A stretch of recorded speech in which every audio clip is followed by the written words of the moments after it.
Okay, hi. So I'm getting over a really horrible flu, so my voice goes all squeaky. Yeah, I do apologise in advance. I'm Tom. I'm a photography tutor. I'm an ambassador for Animal Wonderland, which is over there, and I'm obsessive and slightly nerdy about stereoscopic and 3D photography. So I was going to show you sort of my background into this, how I got into it, and what you might be able to do with it yourselves as well. Okay. So, bit background. Stereoscopic photography has been around as long as photography. It's been around since 1832. Discovered, invented, as it were, by a guy called Sir Charles Wheatstone. And the way it works is the same way that our brain perceives depth. So we have two eyes. Our cameras normally have one lens, so that's why they're all flat. But the way it works is if you hold your finger out in front of you, yep, you want to look at this, you can hold your finger up, and then if you close one eye and look at your finger, now swap to the other eye.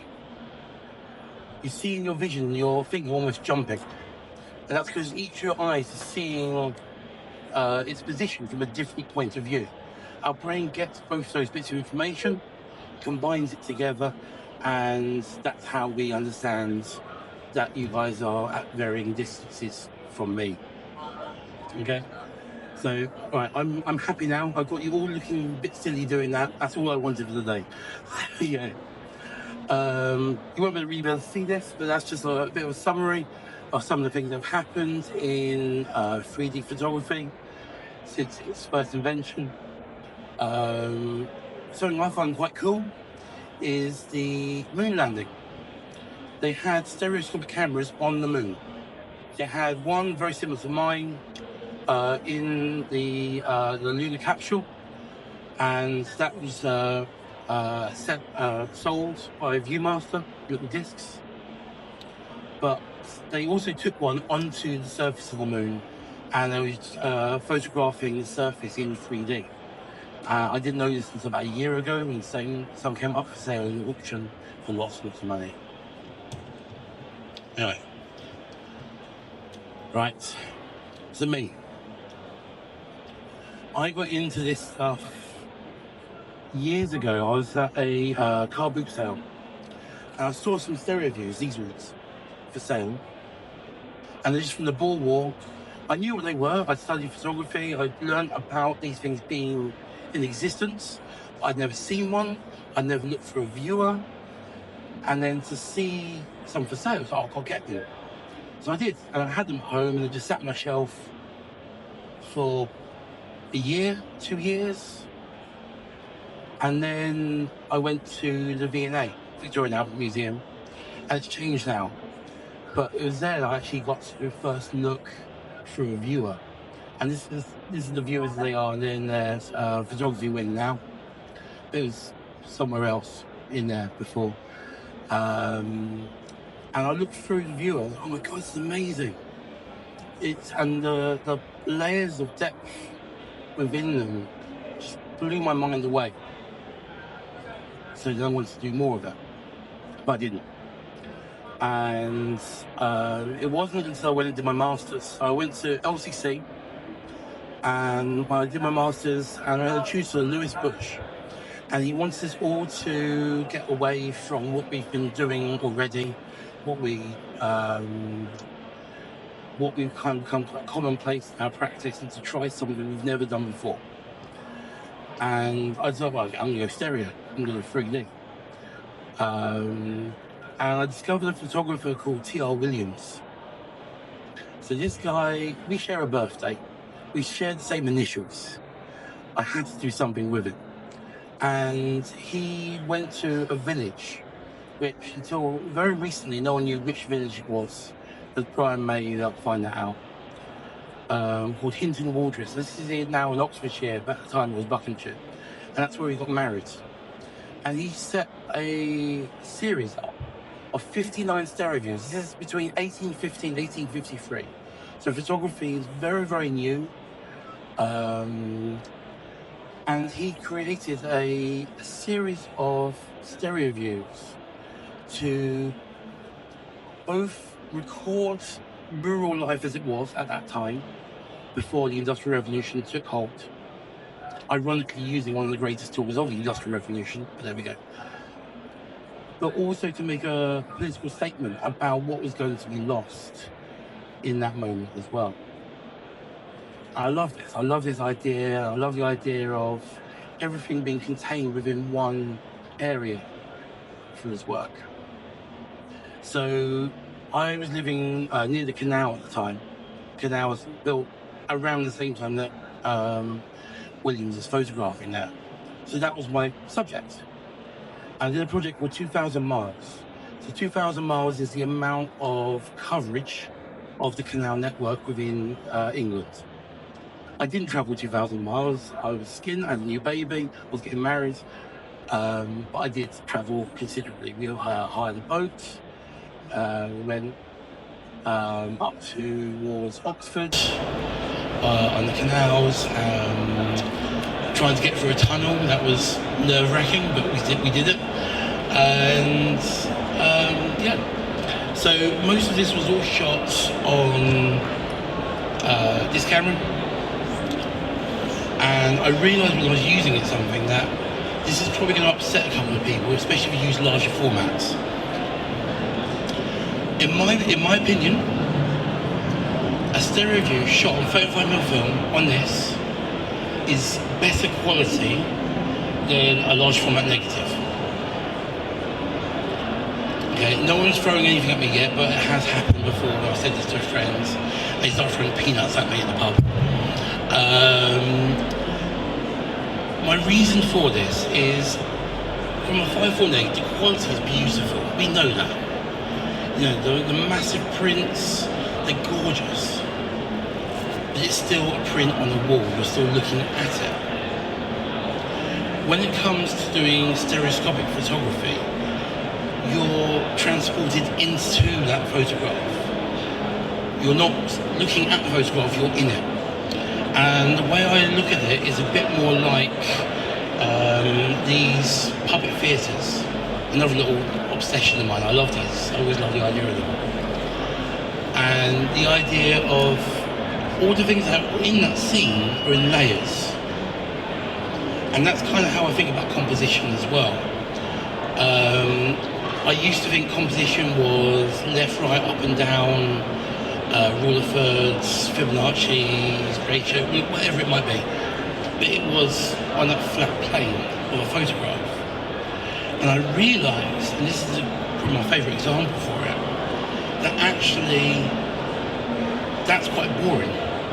But to have layers within your photograph, be it 2D or 3D as an image, having those layers within it is where the composition suddenly becomes much more interesting.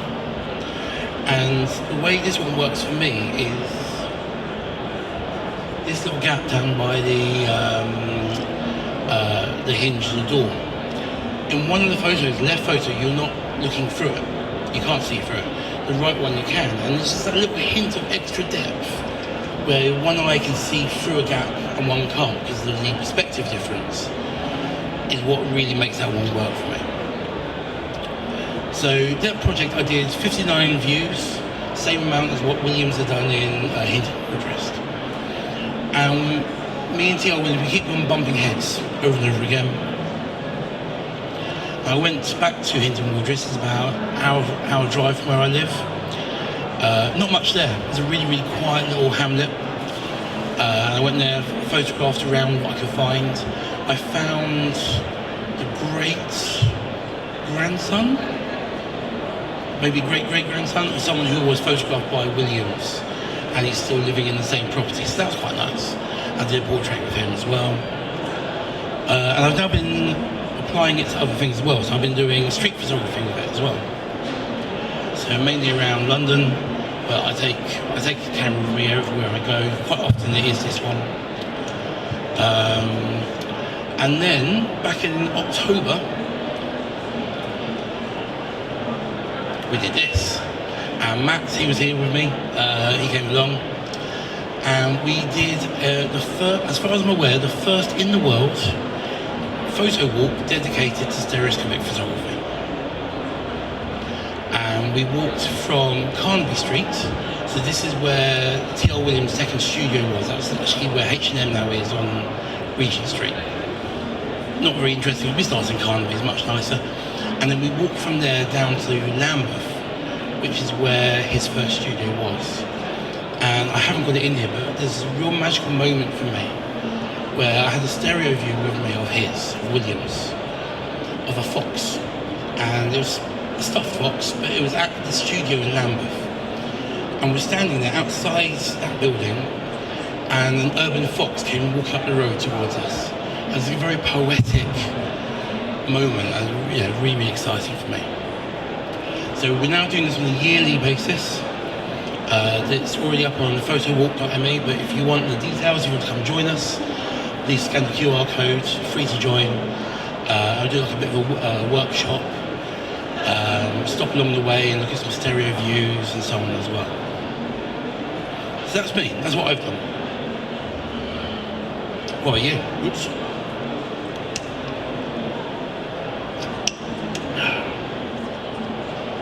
Okay. Any camera can make 3D photographs. It doesn't have to be a stereoscopic camera. The easiest way of doing this, you can do it with your phone, is you put your weight into your left leg, you take a photograph, and then you don't move. You just shift your weight over to the right hand side, and you take the second photograph. And there's your left eye, and then your right eye. That's it. And that's called a sequential stereo view. So if you put them side by side, you then are able to have them as a view, like so. I'll show you those ones afterwards if you want. And it is really that simple. There's some apps to help with this as well if you use it on the phone. But there's 4 different types of stereo images as well. So you've got the sequential, which is the one I just described. And this is probably one of the most famous sequential stereo views. Both photos of the moon are from different continents. Because the moon is so far away, to be able to see the depth of it, the distance of your eyes have to therefore be spread by several miles. That would be extremely painful to do, so to do it in 2 separate photographs. So that's just a sequential. When they're taken at the same time, they're parallel. So you can either use a parallel camera, like mine, or you can get adapters that go onto your normal camera. So this is one from Pentax back in the 70s, I think it was. And that's what I use most of the time now. Someone probably getting annoyed at me for doing that. You've got lenticular. So there's a couple of ways of doing this. And this is basically just animating from one image to the other. Some lenticular setups will have 2 lenses, 3 lenses. I think the most was a guy called Chris Levine, who's an artist, does a lot of stuff with lasers. He did a lenticular image of the Queen. And I think he has 31 cameras all set up in a sequence. And that's at the National Portrait Gallery. And then the last one, probably the most famous, is anaglyph, which is the whole red and blue filters over the lenses. Okay, so you can convert that afterwards in Photoshop, but you can just put a red filter over one lens, blue over the other. Can't remember which way around it is now. Okay. Camera-wise, so as I mentioned, there's an app you can get called i3D Steroid. Terrible name, quite clunky, but it does that sequential thing I was showing you, and it puts them side by side in the image. So you can just do it hovering really easy on your phone, or you can get those little clip-on things like I've got on my camera as well. If you're like me and you like buying cameras, you're here, so you probably do. There are much more fun cameras around as well. So you've got the stereo realist, which is my favourite. Fixed focus, 1 shutter speed. The apertures are described as cloudy and brilliant, but I love it. There's a holder as well, pinhole, which is quite fun. The Sputnik, which is either the most over-engineered or most under-engineered camera of all time, possibly both at the same time. And there's also some digital, can't say that on the stage, but there are some digital ones as well. And Canon released some lenses last year too. There are also some lenticular cameras, so there's Hibito 3D. I have checked, and the Wonderland do have it in stock with me today. So there's a little plug for them. And that's based on a 4-lens camera from the 80s. And there's a Seagull with a weird name, which is essentially a twin lens. It's got 5 lenses, it takes photographs within sequence, and you look through the lens above as well. There we go, bit of a whistle stop tour. Okay. So, this is something that keeps coming in out of fashion. There are disadvantages to it.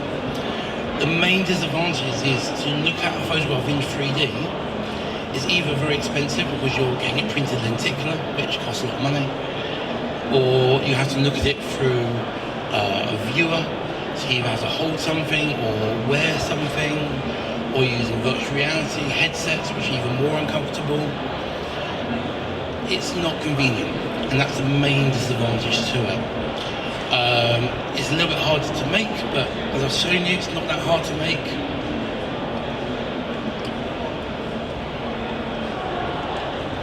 There we go. Any questions? How do you do your images? Sorry, how do you view your own images? Do you print them and then use a viewer? So, good question. Yeah, I've got these ones printed at a print space. So I've made a template which is the uniform size of the traditional card. So it's 7 by 3.5 inches. And I shopped around. I found the print space for me were the best price for printing and mounting onto a good size material.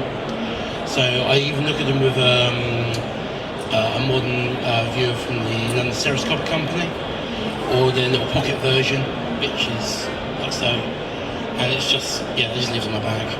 And I can just get it in focus like so. And yeah, I'll let you have a look at these afterwards as well if you want to have a look. Good question. Any other questions? No? Okay. Cool. Alright. Thank you. You can now all go and look for more fun cameras. Alright, I'm gonna go guys. Cheers.